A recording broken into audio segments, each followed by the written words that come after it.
ভাই সামনে তো আমার একটা পরীক্ষা, তো আপনি একটা আমার ভালো পরামর্শ দেন যে আমি এই পরীক্ষার খাতায় ভালো কিছু লিখে ভালো মার্ক পেতে পারি। ও, তোমার পরীক্ষা পরীক্ষা ভালো মাইসের দাঁড়িয়ে আছে, মনে করো যে এমন ভাবে একটা পরামর্শ দিন তুমি একদম পাস করা, মানে একদম গোল্ডেন এ প্লাস হওয়া। শোনো, তুমি মূলত বাচ্চা বাচ্চা কমান যেগুলো মানে সাজেশনে 3 স্টার যেগুলো দেওয়া, সেগুলো কি করবা, ব্লেড দিয়ে কাটবা। আজকে বাজারে একটা ব্লেড নিবা, বাজার থেকে ব্লেড দিয়ে ওইটি কাটবা, কাটটা মনে করো পকেটে চিপা চাপা রাখবা।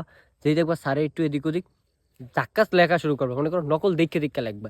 আর সমস্যা নাই ভাই, জামুহানে যা মোবাইল টোবাইল দিয়ে সব বার করিয়ে দিন, কোনো প্যারা নাই, তুমি একজন পাস পাস।